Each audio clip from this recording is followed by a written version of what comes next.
ছয় জনের একটা পরিবার আমার সাথে। আমি এমপি হিসাবেও কি বিপদে পড়ছি দেখেন। এই ছয় জনের জীবনে একটা ঘটনা ঘটে গেছে, এরপরে তো বেঁচে থাকাই কঠিন। শুরু করিতেছি মহান আল্লাহর নামে, যিনি পরম করুণাময় এবং অত্যন্ত দয়ালু। আজকে এক জায়গায় মিটিং এ আসছি, মিটিং এ আইসা আমি ছয় জনের একটা পরিবার আমার সাথে। আমি এমপি হিসাবেও কি বিপদে পড়ছি দেখেন। এই ছয় জনের জীবনে একটা ঘটনা ঘটে গেছে, এরপরে তো বেঁচে থাকাই কঠিন।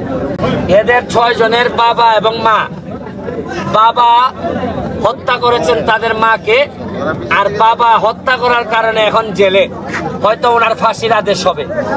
বাবাও নাই, মাও নাই, কিন্তু বাচ্চা হচ্ছে গিয়ে ছয় জন। মানে এই ছয় জনের দায়িত্ব নিবে কে? রাষ্ট্র তো এই জায়গায় যায় নাই যে বাংলাদেশে যে রাষ্ট্র বাচ্চাদের দায়িত্ব নিবে। আজকে যদি আমেরিকা লন্ডন হইতো তাইলে হয়তো বাবা মার দরকারই রাখতো না, তারা এমনি দায়িত্ব নিতে পারতো। এখন আপনারা দেখেন বাচ্চাগুলার চেহারা দেখেন, এদেরকে আমি কি বলবো এমপি হিসাবে? অলরেডি ধরেন 10,000 5,000 বিভিন্ন ভাবে কিছু কিছু মানুষ সহযোগিতা শুরু করছেন। এখন এই সহযোগিতা দিয়ে তাদেরকে কিভাবে, এই দেখেন কত ছোট বাচ্চা, এই সবচেয়ে ছোট বাচ্চা কি এটা? ওর বয়স কত বাবা? 8 মাস। আর তোমার মারে মারছে মানে রাগে রাগে মারছে তোমার বাবা?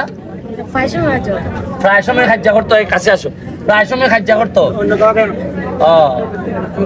আচ্ছা, এইগুলো আর আমার জিজ্ঞেস করতে ইচ্ছা করতেছে না, কারণ মা রে মারছে বাবা। আর এখন কি এদের কাছে আমি জিজ্ঞেস করব? আমি দেখেন কি বাস্তবতার মুখোমুখি হয়েছি। আমি হয়তো চেষ্টা করবো এদের একজনকে অ্যাডপ্ট করা যায় কিনা, নেওয়া যায় কিনা আমার কাছে। আপনাদের এই ভিডিওর মধ্যে যদি কেউ থাকেন যে এই বাচ্চাগুলারে সহযোগিতা করতে চান, সোনারঘাট উপজেলার আপনাদের 6 নম্বর সদর ইউনিয়নের রামশ্রী নামক একটা জায়গা, রামশ্রীতে এখানের ইউনিয়ন পরিষদের চেয়ারম্যান আছেন নুমান ভাই। নুমান ভাইয়ের মাধ্যমে যদি যোগাযোগ করতে পারেন, এই 6টা বাচ্চার জন্য যদি কোনো ব্যবস্থা করা যায়, আমি জননেত্রী শেখ হাসিনার থেকে যে বরাদ্দ পাই, এই বরাদ্দ থেকে এদের জন্য কিছু করার চেষ্টা করব। তাও আমার কাছে মনে হয় এদের পড়াশোনা এবং বিভিন্ন কিছুর জন্য এটা যথেষ্ট না। যদি আপনারা সহযোগিতা করতে চান, আপনারা সহযোগিতা করতে পারবেন, কারণ কারো না কারো সহযোগিতা নিয়েই তাদের বেঁচে থাকতে হবে। কারণ এই সময়ে এসে এখন ভাই কি ভাইয়ের দায়িত্ব নিবে, বোনের দায়িত্ব নিবে? আপনি এই অবস্থাগুলো দেখেন, এই অবস্থায় এখন কোথায় গিয়ে দাঁড়াবে এদের জীবন?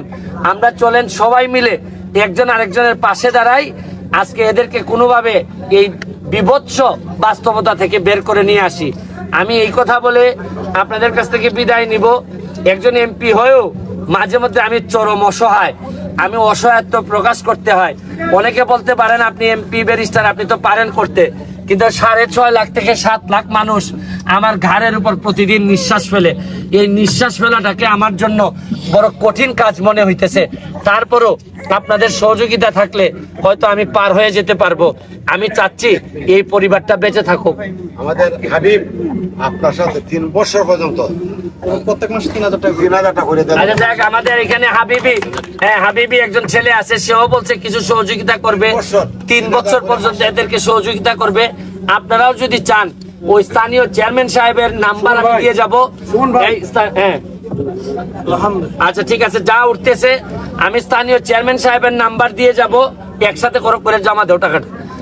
এই নাম্বারে যোগাযোগ করে আপনারা যদি সহযোগিতা দেশে প্রবাসে থেকে সহযোগিতা করতে চান করেন। আমি দেখাই দিতে চাই যে বাবা না থাকলেও মানুষ যখন মানুষের পাশে দাঁড়ায়, তারা যেন একটা সুন্দর জীবন পাইতে পারে, এটাই আমি আপনাদেরকে দেখাইতে চাই, আপনাদের যদি সহযোগিতা থাকে।